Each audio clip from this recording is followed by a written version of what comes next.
আলহামদুলিল্লাহ। অতঃপর তার পথে আমাদেরকে পরিচালিত হওয়ার জন্য তার শ্রেষ্ঠ রাসূল, পৃথিবীর সবচেয়ে শ্রেষ্ঠ নবী রাসূল এবং সর্বশ্রেষ্ঠ মহামানব মুহাম্মদ রাসূলুল্লাহ সাল্লাল্লাহু আলাইহি ওয়াসাল্লামের প্রতি তার পক্ষ থেকে শত সহস্র কোটি সালাত ও সালাম অবতীর্ণ হোক। আল্লাহুম্মা আমিন। আল্লাহুম্মা সাল্লি আলাইহি, আল্লাহুম্মা বারিক আলাইহি। সম্মানীয় মসজিদের মুসল্লিগণ, আমরা গত সপ্তাহে যুব সমাজের অধঃপতনের কারণের আলোচনায় একটি কারণ আপনাদের সামনে আলোকপাত করেছিলাম। আমাদের মনে রাখা দরকার যে কোনো সমাজের কোনো একটা গোষ্ঠী, সে যুবক গোষ্ঠী হোক, নারী গোষ্ঠী হোক বা বৃদ্ধ গোষ্ঠী হোক, কোনো নির্দিষ্ট একটি কারণে তাদের অধঃপতন হয় না। একটা ছেলে একটা কারণেই খারাপ হয় না, তার পিছনে একাধিক কারণ থাকতে পারে। একজন মানুষ একটি কারণেই সে খারাপ হয়ে গেছে এমনটা নয়, তার পিছনে একাধিক কারণ থাকতে পারে। কিছু কারণ সরাসরি আর কিছু কারণ প্রত্যক্ষ, ইনডাইরেক্ট। সরাসরিও কখনো কখনো মানুষ দ্বারা, সমাজ দ্বারা, পরিবেশ দ্বারা আমাদের সন্তানেরা খারাপ হয়, অধঃপতন ঘটে, চরিত্র হরণ হয়। কখনো সরাসরি না হয়ে কারো মাধ্যমে প্রভাবিত হয়ে ছেলে মেয়ে সন্তানাদি খারাপ হতে পারে। প্রভাব পড়ে, এটা আমরা আলোকপাত করব ইনশাআল্লাহ।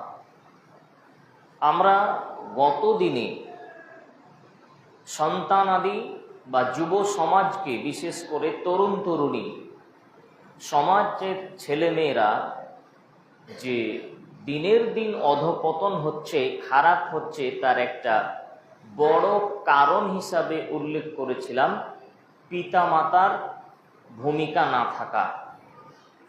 পিতামাতা বা অভিভাবক অভিভাবিকা যে দায়িত্ব, গুরু দায়িত্ব আল্লাহ তাআলা দিয়েছেন, সেই দায়িত্ব থেকে যদি পিতামাতা নিজেকে সরিয়ে নেই, তার দায়িত্ব পালন না করে, তাহলে সন্তান অনেক সময় খারাপ পথে যেতে পারে বা যায়। ধরুন আমাদের সমাজে একটা উদাহরণ দিই। অধিকাংশ সমাজের মানুষ বিড়ি সেবন করে। এখন মূর্খ অশিক্ষিত বাপ, জাহেল অজ্ঞ মানুষ তার 5, 7, 10 বছরের ছেলেকে বলছে, বেটা বিড়িটা ধরিয়ে এনে দে। আপনি আপনার ছেলেকে বলছেন যে বিড়িটা ধরিয়ে নিয়ে আয়, সিগারেটটা ধরিয়ে নিয়ে আয়, বা তাকে কিনতে পাঠাচ্ছেন দোকানে। আপনার মতো বাপের কাছ থেকে এই 5-7 বছর ছেলেটা কি শিখবে বলেন? কি শিক্ষার আশা করতে পারে? এই ছেলেটা যদি একদিন আপনার সামনে বিড়ি টানে, এই ছেলেটাই যদি আপনার সামনে একদিন বিড়ি ধরায়, তাহলে আপনি বলবেন যে দেখ, বেটার শরম নেই, ইতস্তত নেই, আদব কায়দা নেই, বাপের সামনে বিড়ি খায়। না আপনি খাওয়াতে শিখালেন? সে বিড়ি খায় না আপনি খাওয়াতে শিখালেন? শিখিয়েছেন আপনি, কিন্তু ভালো করে বুঝেন কথা। আপনার এই কচি বাচ্চা, আপনি তাকে বিড়ি ধরাতে পাঠাচ্ছেন, তো ধরাতে গিয়েই তো 2 টান মারবে যে বাপ খাই, কেমন লাগে তা আমিও একবার দিয়ে দেখি। এই বাপ তো আছে আমাদের সমাজে, এটা তো অস্বীকার করার নেই। শত বাপ আছে যে তার মেয়েকে, তার ছেলেকে বিড়ি ধরাতে পাঠায়। এটা 1। 2, দেখবেন আমাদের সমাজের কিছু বয়োবৃদ্ধ মানুষ, বাপ মা বা সমাজের প্রতিষ্ঠিত মানুষও হতে পারে, ওপেনলি ছোট ছোট কচি কাচ্চা বাচ্চাদের সামনে বিড়ি খায়। সবার সামনে, রাস্তায় দাঁড়িয়ে, মোড়ে, হাটে ঘাটে, যে কোনো জায়গায় বিড়ি টানছে। এই যে ওপেনলি একটা লোক বিড়ি খায়, সবাই দেখে, সবার সামনে খায়, যারা দেখে ছোট বাচ্চারা, এরা কি ওই কাজটাকে আর খারাপ ভাবে নিবে? খারাপ মানুষ তো গোপনে করে, খারাপ কাজ মানুষ গোপনে করে, কিন্তু খারাপ কাজ যদি প্রকাশ্যে চালু হয় তখন ওটা শিশু যারা শৈশবকাল বাল্যকালে এরা কি ভাববে যে এটা খারাপ কাজ নয়, তো খারাপ কাজ করলে কি আর সবার সামনে হয়? ওই সমস্ত সন্তান ছেলে মেয়েরা কিন্তু সমাজের এই উঁচু শ্রেণীর মানুষদের নিকট থেকে এটাই শিখছে যে তাহলে এই কাজটা খারাপ নয়।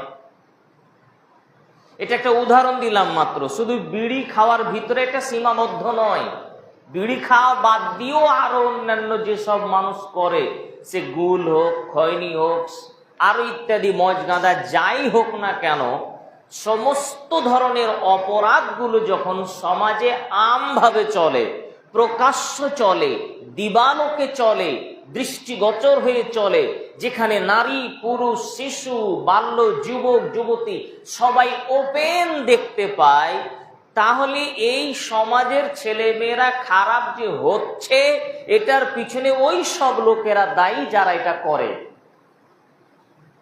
এই জন্য বললাম, একটা কারণ আপনি বলতে পারেন না যে একটা কারণেই ছেলে খারাপ হয় না। এই যে এইসব লোকেরা যারা সমাজে বাস করে, এরা তো সমাজের কীট, এরা সমাজের বোঝা, এরা সমাজের নোংরা শ্রেণীর লোক যারা প্রকাশ্য দিবালোকে এই সব কাজ করে। এরা ভালো মানুষ নয়, এরা সমাজে বাস করার মতন লোক নয়, এরা সমাজের একবারে কীট, জঘন্য, ইতর শ্রেণীর মানুষ। এদের লজ্জায় মরে যাওয়া উচিত। অনেক মানুষ অনেক কাজে জড়িয়ে থাকে, কিছু মানুষ পাপ করে গোপনে, গোপনে পাপ করলে মানুষ কেউ দেখলো না, বুঝলো না, চুপচাপ থাকলো, এটা আলাদা বিষয়। আর আপনি লোকের সামনে ওপেনলি সবার সামনে আপনি অপরাধে লিপ্ত হবেন, এটা তো আপনার জন্য কাম্য নয়। আর একটা শ্রেণী আছে দেখেছেন যুবক সমাজের খারাপ হওয়ার পিছনে, এই যে আমাদের চায়ের দোকানদারেরা, এরা কি করেছে, দোকানে ক্রাম বোর্ডের সিস্টেম চালু করে দিয়েছে। কারা যায়?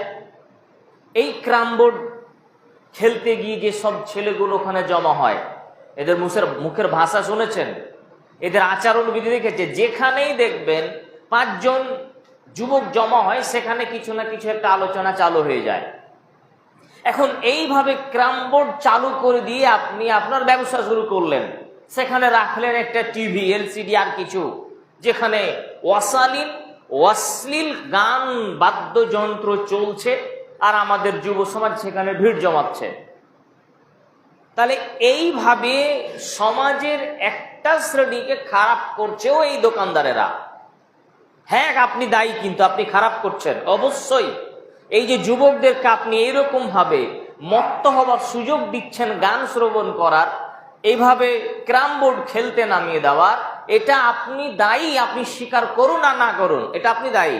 শুধু এতটুকু নয়, এখানে একটা জোরালো কথা আপনাকে বলে রাখছি, যতগুলো ছেলে ওখানে এই আড্ডা পিটে ক্রাম বোর্ড খেলে পাপ করছে, সমস্ত পাপ ওই দোকানদারের ঘাড়ে পড়বে। ওদের তো পাপ হবেই, ওদের তো পাপ হবেই। অত সমপরিমাণ দোকানদারের একাই হবে। একটা লোক দোকানে টিভি রেখে অশালীন গান বাদ্যযন্ত্র চালিয়ে, নোংরা সিনেমা চালিয়ে, যত পাপ ওই মানুষেরা ওইখানে গান শুনে, আপনার অশালীন গান শুনে করবে, সমস্ত সম পরিমাণ পাপ দোকানদারের ঘাড়েও পড়বে। এরাও সমাজকে তাহলে এইভাবে নষ্ট করছে। এরাও সমাজের একটা দায়ী শ্রেণী, যারা আমাদের ছেলেদেরকে এইভাবে প্রলোভন করছে। মানুষের ধারণা কত নিকৃষ্ট, কত বাজে ধারণা, যে অনেক সময় দেখা যায়। শুনুন, এটা কিন্তু এভাবে নিয়েন না কেউ, যেটা আমাদের পাড়ার, আমাদের গ্রামের, আমাদের মোড়ের দোকানদারকে বলছেন, এইভাবে নেওয়ার কিছু নেই। এটা পুরো দেশ জুড়ে ধরেন, এ দেশ, এই দেশ, ওই দেশ, বিভিন্ন দেশেরই কথা বলছি আমি। সার্বিকভাবে আমি আলোচনা করি, বহুবার বক্তব্য বলেছি, বক্তব্য কখনো কেউ ব্যক্তি কেন্দ্রিক নিবেন না, যে আমাকে কেন্দ্র করে বক্তব্য দিচ্ছে। বক্তব্য হয় একটা সমাজ কেন্দ্রিক, দেশ কেন্দ্রিক, এলাকা কেন্দ্রিক। একটা ব্যক্তিকে কেন্দ্র করে কখনো বক্তব্য হয় না। অতএব কেউ যেন এইভাবে নেওয়ার চেষ্টা না করে যে আমাকে দেখে বা আমাকে দেখে বক্তব্য দিচ্ছেন। না, আপনি জড়িয়ে গেছেন ওই কাজে, এটা আপনার ত্রুটি। কিন্তু আমাদের দায়িত্ব, আমরা হচ্ছি ওয়ারাসাতুল আম্বিয়া, আমরা নবীদের উত্তরাধিকারী। যারা ইমাম, যারা খতিব, যারা আলেম, যারা কোরআন হাদিস জানে, তাদের এটা দায়িত্ব হচ্ছে সমাজের মানুষকে সচেতন করা, জানিয়ে দেওয়া যেটা অপরাধ, এই অপরাধ থেকে আপনাকে ফিরে আসতে হবে। আপনি অপরাধী, এটা আপনার দোষ, আপনার ত্রুটি, আপনার ভুল। অতএব আপনাকে সংশোধন করতে হবে। অন্যের দিকে আঙ্গুল তুলে অন্যের উপর চোখ রাঙিয়ে কোনো লাভ হবে না।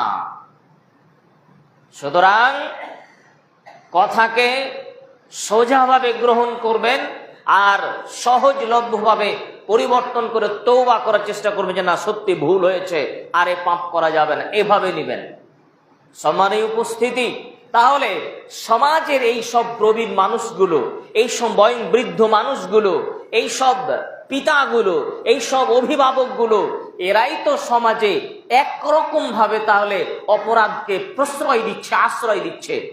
এই বাপটাই একদিন বলবে, এই বাপটাই, যে বাপটা তার ছেলেকে এইভাবে ছেড়ে দিয়েছে, যেই বাপটা তার ছেলের সুশিক্ষার ব্যবস্থা করলো না, যেই বাপটা তার ছেলেকে ভালো আদব কায়দা শিখাতে পারলো না কেন? কারণ বাপকে তার ছেলে দেখছে যে আমার বাপ তো একটা সুদখোর। ছেলে দেখছে তার বাপকে যে আমার বাপ তো একটা সমাজের গুন্ডা, মাস্তানি করে বেড়ায়। ছেলে দেখছে তার বাপকে যে আমার বাপ তো সমাজের একটা মদখোর, মাতাল। ছেলে দেখছে তার বাপকে যে আমার বাপ তো সমাজের চরিত্রহীন লোক। তো ছেলে যখন তার বাপকে এই রকম ভাবে দেখতে পায়, ছেলে যখন তার বাপকে গুন্ডা হিসাবে দেখতে পায়, মাস্তান হিসাবে দেখতে পায়, সুদখোর হিসাবে দেখতে পায়, ঘুষখোর হিসাবে দেখতে পায়, লম্পট হিসাবে দেখতে পায়, চরিত্রহীন হিসাবে যখন তার ছেলে তার বাপকে এইরকম অবস্থায় দেখে, ওই ছেলেগুলো, তার জন্ম দেওয়া ঔরসের ছেলেগুলো কিভাবে তার বাপের কাছ থেকে ভালো আদর্শ, ভালো শিক্ষা, ভালো হওয়ার স্বপ্ন, ভালো হওয়ার আশা, ভালো আইডেন্টিটি কোথা থেকে পেতে পারেন আপনি বলেন? তাহলে এই ছেলেগুলো খারাপ হবে। এই খারাপ ছেলে হওয়ার পরে ওই বাপগুলোকেই তখন এক পর্যায়ে যখন বয়স বৃদ্ধ হয়ে যাবে, চলতে পারবে না, তখন ওই ছেলেগুলো তার বাপের সাথে খারাপ ব্যবহার করবে।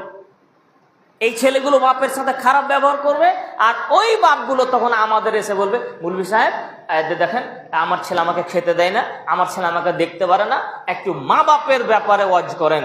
মা বাপকে ছেলে মেয়ে দেখে না কেন? আর লাভ হবে? আর ওয়াজ করে লাভ হবে? ওর ভিতর কি ওয়াজ ঢুকবে? ওর ভিতরে তো ওয়াজ ঢুকবে না। কোরআন হাদিস গ্রহণ করার মাথা তো ওর নেই, নষ্ট হয়ে গেছে। তো না, বুঝাতে পারেনি কথা।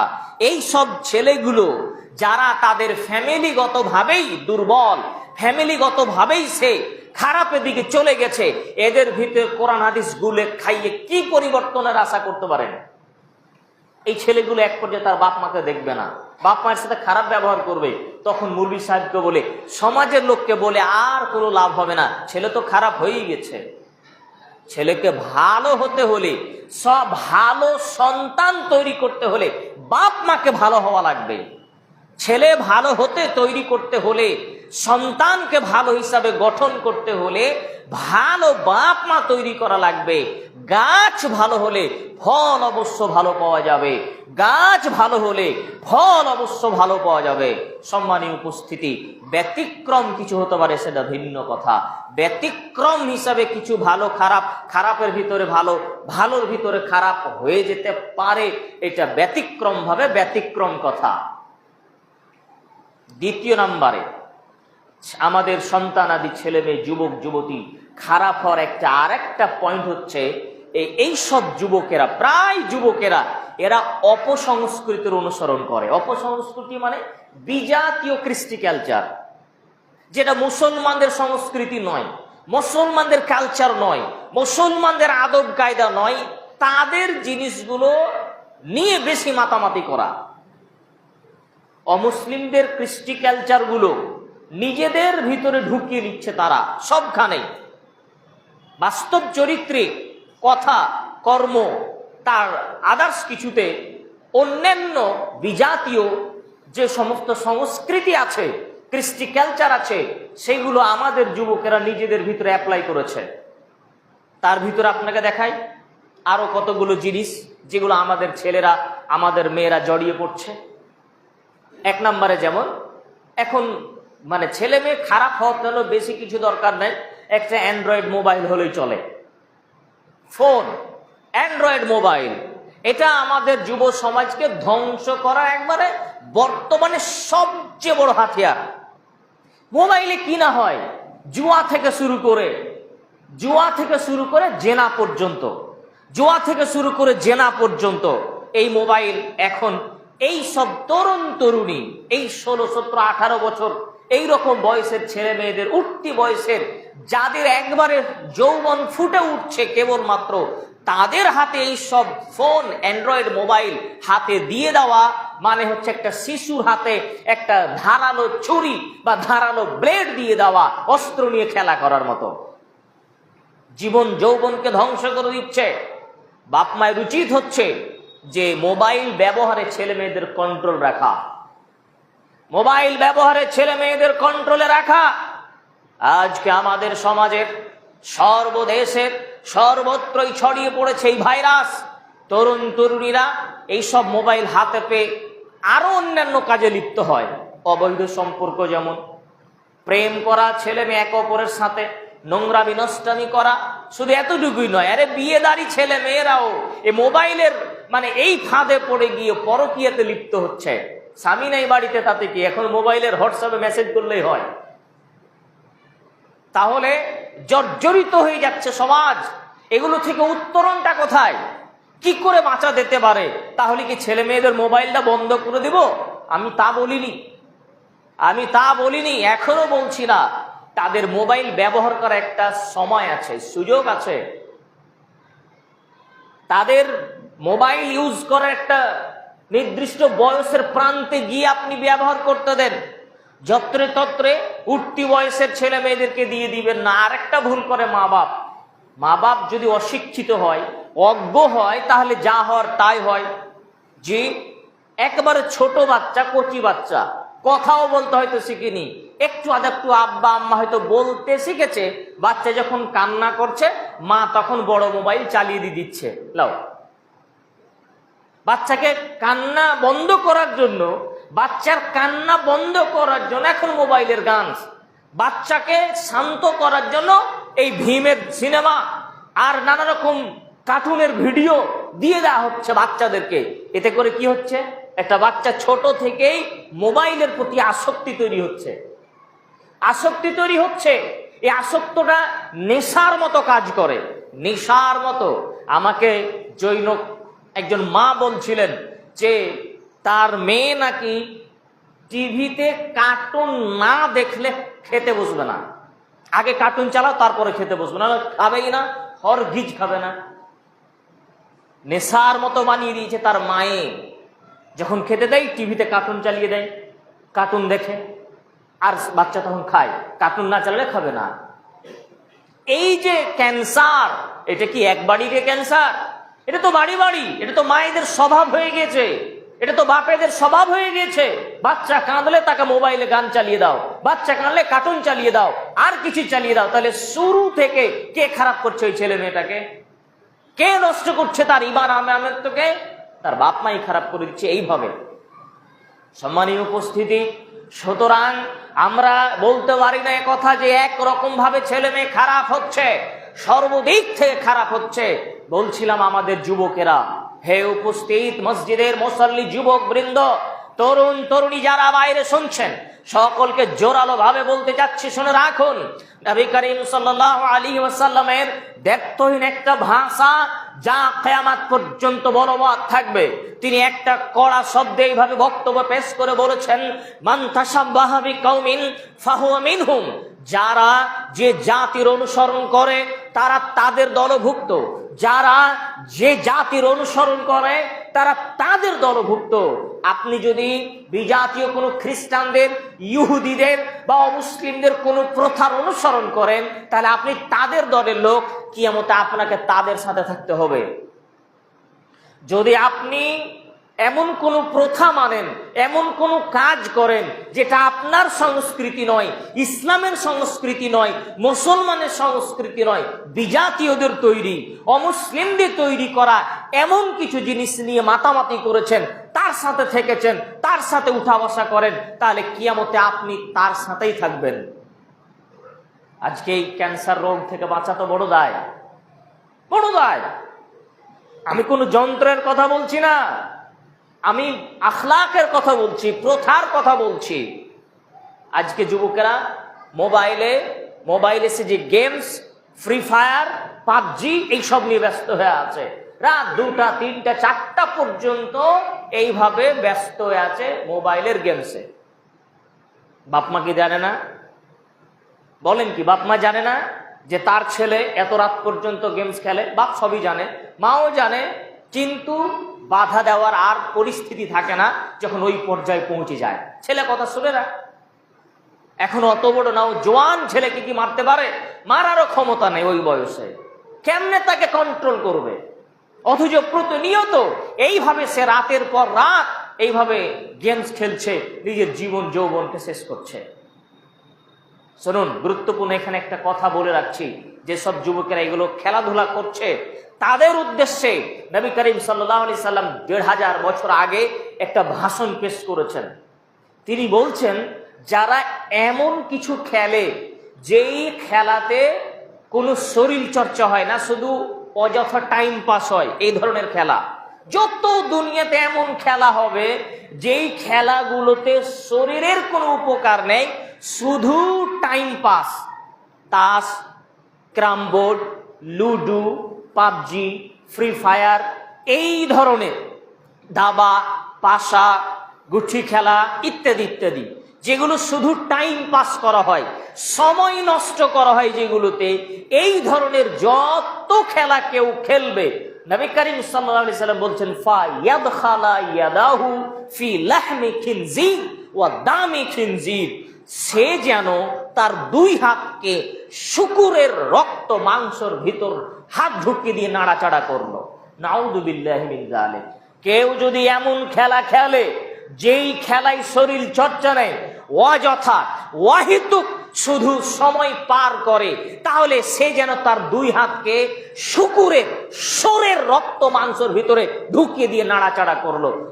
যারা ফ্রি ফায়ার খেলছেন, আপনি ভাবছেন যে আপনি মোবাইলে খেলছেন, আপনি যারা পাবজি খেলছেন তারা ভাবছে যে আমরা হয়তো শুধু মোবাইলে খেলছি, যারা কম্পিউটার ল্যাপটপে খেলছে তারা ভাবছে যে আমরা ল্যাপটপে কম্পিউটারে খেলছি। না না না না, তোমার হাত শোরের মাংসের ভিতরে ঢোকা আছে, তোমার 2 হাত শুকুরের রক্তের ভিতরে ঢোকা আছে।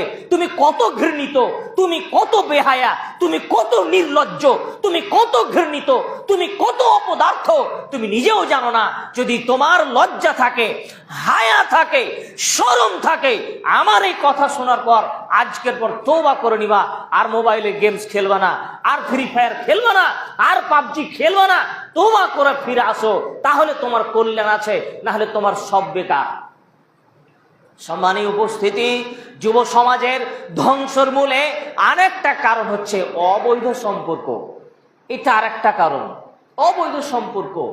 এই 15 থেকে 20 এই বয়স, 15 এখন নিচেও তো চালু হয়েছে, তাও আনুমানিক ধরে নিচ্ছি যে 15 থেকে 20 বছরের বয়সের ছেলে মেয়েরা অধিকাংশ সবাই এই প্রেম নামক অবৈধ সম্পর্কে জড়িত। নেই বললে 2-1টা খুঁজে পাওয়া যেতে পারে, খুব কষ্ট হবে খুঁজে পেতে। কার বাড়িতে, কার, সে মৌলভী সাহেব হোক আর হাজি সাহেব হোক আর সাধারণ লোক হোক, সব বাড়িতে ক্যান্সার ঢুকে পড়েছে, কারণ সমাজের পরিস্থিতিটাই চালু হয়ে গেছে ওরকম। এটা তো আর এমন নয় যে এক বাড়িতে হবে, ব্যাপারটা এরকম নয়। আমি যে মৌলভী সাহেব তাই আমার বাড়িতে হবে না, ব্যাপারটা এতটা ভাবার কিছু নেই। আমি যে হাজি সাহেব তাই আমার মেয়েটা খুব ভালো আছে, এটা ভাবার কিছু নেই। প্রায় যেহেতু আজকে আম হয়ে গেছে বিষয়টা, যেহেতু সেটা একেবারে সমাজের কাছে প্রকাশ্য বিষয় চলে গেছে, তাই এখন নানা রকম কলাকৌশলে আমাদের ছেলেমেয়েরা অবৈধ সম্পর্কে লিপ্ত হয়ে যাচ্ছে। এখন বাপ মায়ের জন্য হুমকি হয়ে দাঁড়িয়েছে, বাপ মায়ের জন্য হুমকি হয়ে দাঁড়িয়েছে। এখন বাপকে তার মেয়ে আর পরিচয় দিতে চাইছে না, এমন পরিস্থিতি চলে এসেছে। এই যে অবৈধ সম্পর্ক, এটা অন্যতম অনেকগুলো কারণ আছে। সমাজের কারণ আছে, আমাদের মানে সিস্টেমের কারণ আছে, সরকারি কারণ আছে। সরকারি কারণটাই বলি আগে। সরকার এখন ছেলেদের 21 বছর আর মেয়েদের 18 বছর পূর্ণ না হলে বিবাহ বাতিল করে দেওয়া হবে, একবারে কড়াকড়ি ভাবে। যদি খালি জানতে পেরেছে তাহলে থানা থেকে নিয়ে মেয়ের বাপ মা সবকে উঠিয়ে নিয়ে যাবে, ছাড়ার কোনো গল্প নেই। এই যে একটা সিস্টেম চালু হয়েছে, কিন্তু পরোক্ষভাবে আর একটা নীতি চালু করা হলো না যে 18 বছর আগে মেয়েরা শারীরিক সম্পর্ক করতে পারবে না, এমন কথা কিন্তু বলছে না। বিয়ে করতে পারবে না, 21 বছরের নিচে ছেলে মেয়েরা শারীরিক সম্পর্ক করতে পারবে না, মানে ব্যভিচার করতে পারবে না, এই মর্মে কোনো আইন নেই। 15-16 বছরের ছেলে মেয়ে যদি অবৈধভাবে কোনো অবৈধ নারীর সাথে 14 বছরের মেয়ের সাথেও যদি শারীরিক সম্পর্ক করে ইচ্ছায়, দুজনের ইচ্ছায়, ধর্ষণ নয় ব্যভিচার, তাহলে পারে এরকম কোনো শাস্তি বিধান নেই। কিন্তু বিয়ে করলে শাস্তি আছে। আশ্চর্য ব্যাপার নয়?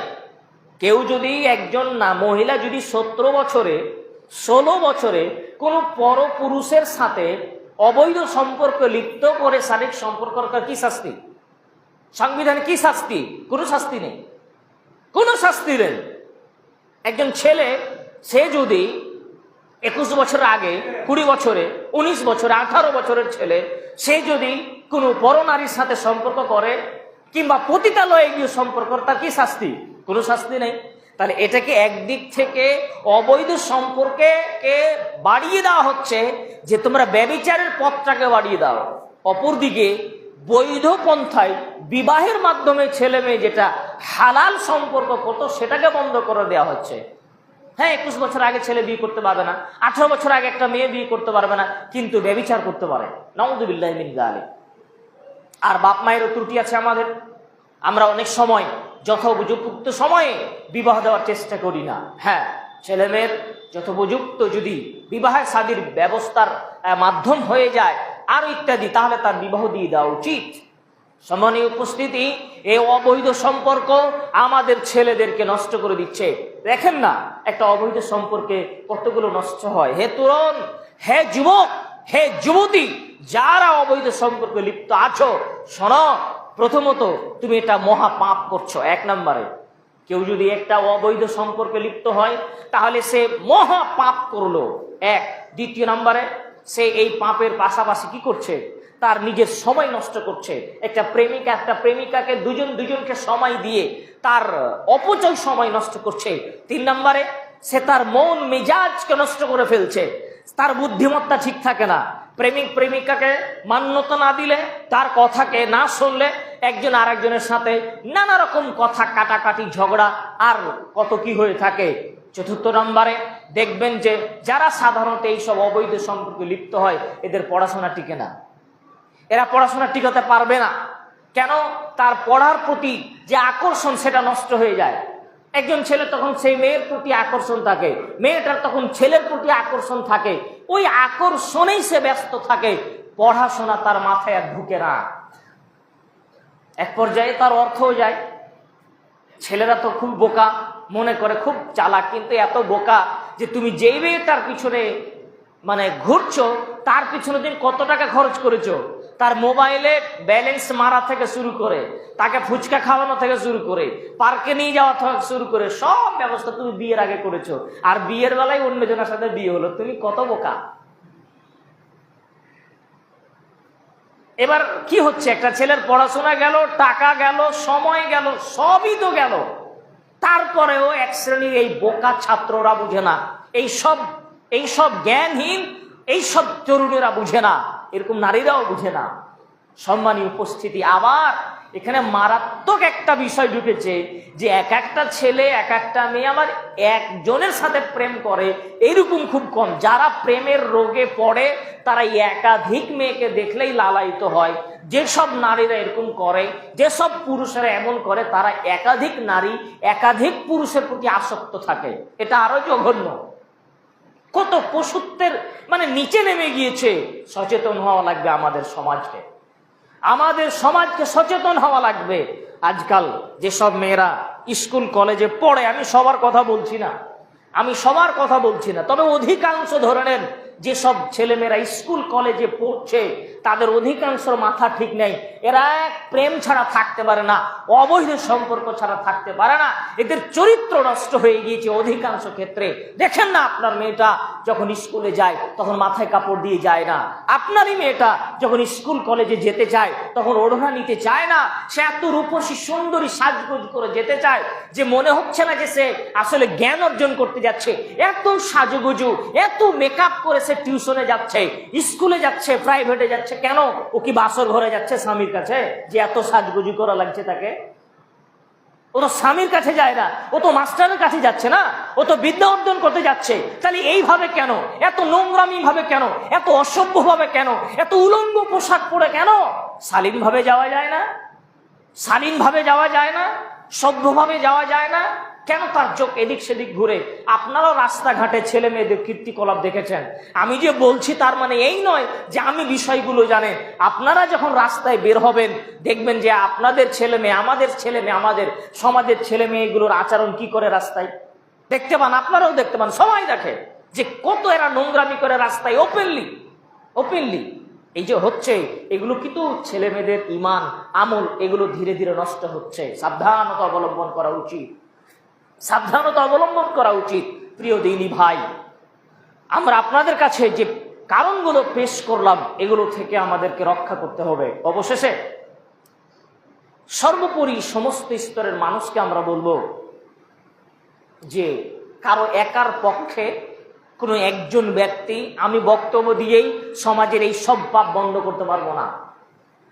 কোনো একজন মানুষ, সমাজের একজন দায়িত্বশীল, একাই কোনো পদক্ষেপ নিয়ে সমাজের সব বন্ধ করতে পারবে না।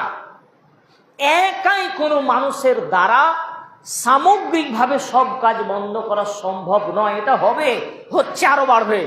কিন্তু আমি আমার জায়গা থেকে, আপনি আপনার জায়গা থেকে, একজন মা তার নিজস্ব জায়গা থেকে, একজন বাপ তার নিজস্ব দায়িত্ব থেকে আমাদের ছেলে মেয়েদেরকে সম্ভবপর আমরা সচেতন করব, তাদের শিক্ষা দিব, আদব শিখাবো, তাদের দিন শিখাবো। সর্বমূলে যদি আমরা চাই যে আমাদের ছেলে মেয়েদেরকে ভালো কিছু মানে এই সব কুকর্মে কুপথে না যায়, তাহলে লাস্ট আর ফাইনাল একমাত্র সর্বোপরি প্রথা হচ্ছে তাদেরকে দিনের জ্ঞান ঢুকানো। দেখুন, লাঠির ভয়ে পরিবর্তন হয় না মানুষ, খুব কম। লাঠির ভয়ে পরিবর্তন হয়। আপনি আপনার ছেলেকে, আপনার মেয়েকে 2 দিন 4 দিন মারবেন, 2-4 থাপ্পড় লাগালেন, আপনি তার মাথাকে যদি পরিবর্তন করতে না পারেন মেরে লাভ হবে না। তাহলে আগে মাথা ওয়াশ করা লাগবে, ব্রেন ওয়াশ করতে হবে ছেলে মেয়েদের। এই ব্রেন ওয়াশ করার মূল অস্ত্র হচ্ছে কোরআন আর হাদিস। কোরআন হাদিসের জ্ঞান, দ্বীনের জ্ঞান, ইসলামের জ্ঞান, শরীয়তের জ্ঞান যদি ছেলে মেয়ের ভিতরে না ঢুকান তাহলে পরিবর্তন অসম্ভব। আজকে আপনি আপনার কথা বলেন যে আপনি কেন মদ খান না, আপনি আমার কথা বলেন আমি আজকে কেন এই নেশা পান করি না, আমি আজকে কেন অবৈধ সম্পর্ক করি না। কারণ কি? আমার ভিতরে ওই জ্ঞানটুকু রয়েছে। যার ভিতরে ওই জ্ঞান থাকবে সে তো ওই পথে যাবে না। তাহলে মূলের কারণ হচ্ছে জ্ঞান। তাহলে যদি বাচ্চা অবস্থা থেকেই, শিশু অবস্থা থেকেই আমাদের সন্তানদের ভিতরে, ছেলে মেয়েদের ভিতরে আমরা জ্ঞান দেওয়ার চেষ্টা করি, ইসলামী জ্ঞান পুশ করি, ভালো জ্ঞান পুশ করি, তাহলে ইনশাআল্লাহ আমাদের ছেলে মেয়েরা এইসব কাজ থেকে নিজেকে রক্ষা করবে। আল্লাহর কাছে আমরা দোয়া করছি, আল্লাহ তুমি আমাদেরকে, আমাদের ছেলে মেয়েদেরকে তোমার ঈমানের পথে সংশোধন হয়ে সৎ আমল করার তৌফিক দান করো। আল্লাহুম্মা আমিন।